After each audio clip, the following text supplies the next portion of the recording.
மீனா, ராஜி, கோமதி 3 பேருமே சேர்ந்து போறாங்க. போகும்போது பயங்கர சந்தோஷமா இருக்காங்க. ராஜி எல்லாருமே. ஆனா மீனா மட்டும் ஒரு மாதிரி வருத்தமாவே இருக்காங்க. "அக்கா என்னக்கா?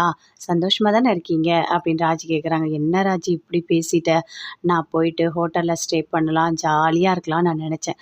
கடைசியில எங்க அம்மா, அப்பா 2 பேருமே வந்து என்னோட சந்தோஷம் எல்லாத்தையுமே கெடுத்துட்டாங்க." அப்படின்னு சொல்றாங்க. "என்னக்கா பண்ணாங்க?" "ஆ எங்க அம்மாவோட அண்ணன் வீட்ல என்ன தங்க சொல்லியிருக்காங்க. எனக்கு அங்க புடிக்கவே புடிக்காது தெரியுமா?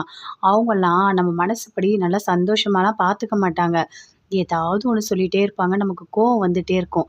நம்ம அதுக்கா போறோம்? சென்னைக்கு சந்தோஷமா இருக்கணும்னு சொல்லிட்டு போறோம். அங்க போயிட்டு டென்ஷன் ஆயிட்டே இருந்தா நல்லா இருக்குமா?" அப்படின்னு மீனா சொல்றாங்க. "ஏய் வாய மூடுடி! கூட்டு குடும்பத்துல தானே இருக்க. சில பேர் அப்படிதான் இருப்பாங்க. சில பேர் இப்படிதான் இருப்பாங்க. அதெல்லாம் அட்ஜஸ்ட் பண்ணி தான் போகணும். உன்ன என்ன எப்பவுமே அங்கேயே இருன்னு சொல்றாங்களா என்ன? ஒரு 5 நாள் தானே அட்ஜஸ்ட் பண்ண மாட்டியா?" அப்படின்னு கோமதி கேட்குறாங்க. "ஐயோ! அத்தை" அப்படின்னு சொல்றாங்க. "ஏய் நான் இருக்கேன் பார்த்துக்கிறேன் வாடி" அப்படின்னு சொல்லிட்டு 3 பேருமே சேர்ந்து சந்தோஷமா போறாங்க. போனோனே அவங்க வீட்ல இருக்கவங்க எல்லாருமே அப்படி பார்க்குறாங்க. உள்ள போறாங்க. வாம்மா மீனா எப்படி இருக்க? நல்லா இருக்கியா?" அப்படின்னு சொல்லிட்டு கேட்குறாங்க. எல்லாருமே சேர்ந்து அங்க தான் இருக்காங்க. நான் நல்லா இருக்கேன்" அப்படின்னு சொல்லிட்டு. இவங்க தான் என்னோட மாமியார் அப்படின்னு சொல்லிட்டு சொல்றாங்க.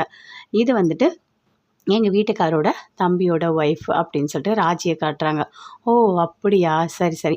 அம்மா, அப்பா எல்லாம் எப்படி இருக்காங்க? வீட்ல எல்லாம் நல்லா இருக்காங்களா?" அப்படின்னு சொல்லிட்டு அங்க எல்லாருமே சேர்ந்து விசாரிக்கிறாங்க.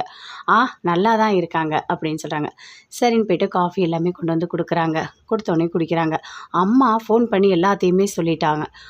நீங்க எல்லாம் இங்க தான் தங்க போறீங்க. நான் ரூம் எல்லாமே ரெடி பண்ணி வச்சிருக்கோம். உங்களுக்கு ரூம் புடிச்சிருக்கான்னு பாருங்க.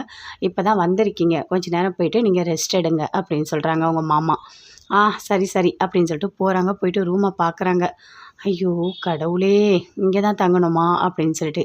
"ஏய் என்னடி ரூம்லாம் நல்லா தான்டி இருக்கு. உனக்கு என்னடி பிரச்சனை? ஏன்டி நீ இப்படி இருக்க?" அப்படின்னு கோமதி கேட்குறாங்க. "ஐயோ! அத்தை ஹோட்டல்லாம் சூப்பரா இருக்கும் தெரியும்ல. பார்க்கவே ரொம்ப அழகா இருக்கும். ஃபோன் பண்ணா சாப்பாடு கொண்டு வந்து குடுப்பாங்க. பயங்கர சந்தோஷமா இருக்கும். இங்க அதெல்லாம் எதுவுமே இல்ல" அப்படின்னு சொல்றாங்க. "ஏய் மீனா அமைதியா இரு" அப்படின்னு கோமதி சொல்றாங்க. அதே மாதிரி அடுத்த நாள் ராஜி எக்ஸாம் எழுதுறதுக்காக போறாங்க. மீனாவும் ஆஃபீஸ் போறாங்க. அங்க கோமதி மட்டும் இருக்காங்க. அவங்க வீட்ல இருக்க எல்லாருமே சேர்ந்து பேசிட்டு இருக்காங்க. அப்படியே சமையல் ரூம் போறாங்க கோமதி. போன உடனே கேட்குறாங்க. "என்ன மீனா வந்து உங்க வீட்ல தான் இருக்காளா?" அப்படின்னு கேட்குறாங்க. "இல்ல, இல்ல. அவ எங்க கூட இருந்தா, இப்ப எங்க கூட இல்ல. குவார்ட்டர்ஸ்ல தனியா தான் இருக்கா" அப்படின்னு சொல்றாங்க. "ஓ! அப்படியா? ஆ எங்க இவங்கலாம் ரொம்ப பெரிய பணக்காரங்க. நெறைய காசு எல்லாமே இருக்கு. ஆனா மீனா தான் லவ் பண்ணி கல்யாணம் பண்ணிக்கிட்டா. எத்தனையோ வாட்டி நாங்க சொன்னோம் அதெல்லாம் வேணான்னு சொல்லிட்டு. அவ எங்க கேட்குறா? லவ் பண்ணவன் தான் முக்கியம்னு கல்யாணம் பண்ணிக்கிட்டா. இன்னைக்கு யார் கஷ்டப்படுறாங்க?" அப்படின்னு கேட்குறாங்க.